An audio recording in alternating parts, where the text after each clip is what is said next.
Hey everybody, it's the Sage Valentine here, and this is my review of 24 Live Another Day, Episode 4, 2 p.m. to 3 p.m. Here are a few things that I noticed this episode. Mark Boudreaux wants to be president. That's his endgame. Either that or he has some other world-dominating plan, but he wants Heller out of the way by any means necessary, and he's going to do whatever it is that he can to get Heller out. Margot al Harazi is probably the worst mother ever. First, she was watching Simone and Navid have sex. Now she's cutting off Simone's fingers just because her... Number one, Simone wants out of this. And number two, Navid wants out of this mess. And she's not going to have it. She basically looks at Navid like he is a coward compared to her husband who died during a drone strike. A la President Heller. And number three, Kate Morgan is now starting to see the light that Jack Bauer has been talking about. And as her co-worker Jordan said, we didn't listen to her before and Jack got out of the embassy and broke out Chloe, so we need to start listening to her. And Navarro was very salty about that one in that scene. Navarro was like, well, you're just letting your feelings cloud your judgment. I see it. I know how you feel. I'm like, okay, so Navarro, did you and Miss Kate ever do the horizontal mambo at some point? Because you seem to be just a little bit, I don't know, maybe sprung about her as well, so you don't like anyone else getting in your way. So basically this episode, Jack is in the American embassy. He gets to Tanner a la beating the hell out of a guard, taking his jacket and his key card, and getting to Tanner, convincing Tanner that he believes him, which he does, grabbing the flight plan key, and basically telling Tanner, listen, I'm going to help you, I'm going to get this to President Heller.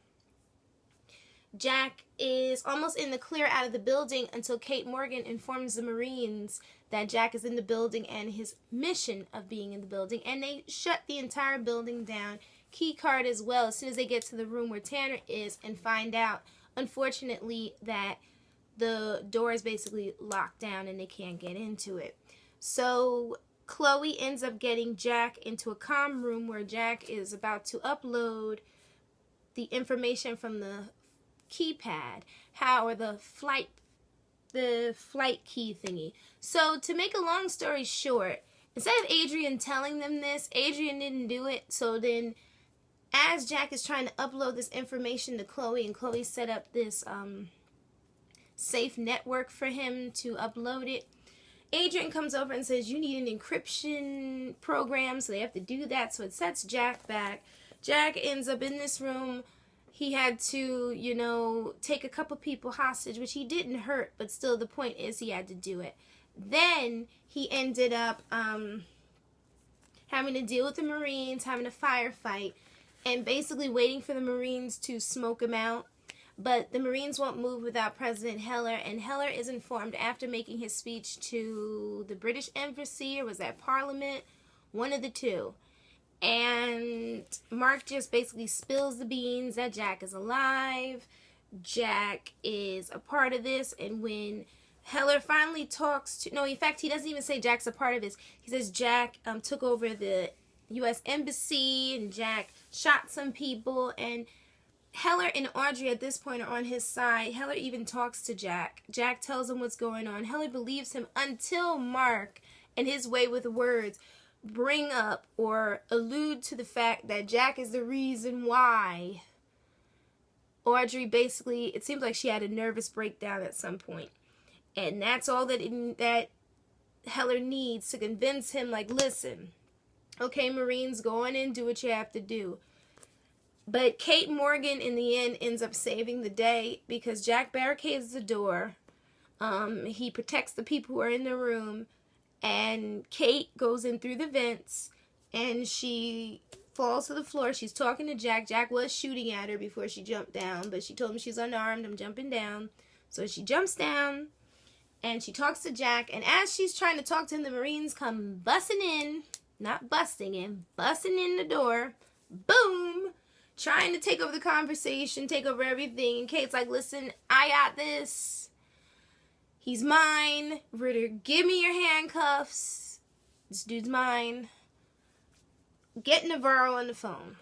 Because Kate tried to talk to Navarro. Navarro was so, like, he's so iffy about stuff sometimes, which makes me question his allegiance and his loyalty. Because whenever the directors of the CTU, save for Jack Bauer, because he was the director in season 1, whenever the directors are iffy like that, that means they're involved in something else. I'm wondering, is Navarro involved in this whole plot as well? Because there's no way around it. Whenever there is some type of terrorist plot, there's always like some eye and ear somewhere in the government and CTU and something, and it would make a lot of sense. But then Jordan could be a part of it too, instead of Navarro. With this show, you never know. We're probably not going to know for another couple of episodes. But anywho, yeah, I'm taking that from Much Love and KY. Anywho, anyways, I love you, Much Love. To make a long story short, like I said, Navarro doesn't believe anything. Mark's on his own. Margot al Harazi is on her own thing. Chloe is now wavering between her allegiance to Jack and her allegiance to Adrian. Because, yeah, Adrian did what he did, but Adrian's been there for him, and Jack was gone, but then Jack's back, but then Jack's been helping her. She's at a loss for words.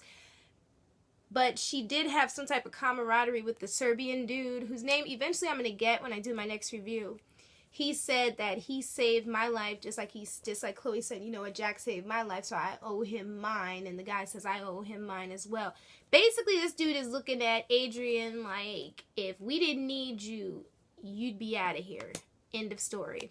So, basically, Margot al Harazi ends up getting the device that they had that, what's-his-face, that Simone killed, basically online, and they find some drones, and Margot's son is controlling this device, and Margot tells him, find some drones, the highest powered drones that are the closest to London, and Navid will do his duty.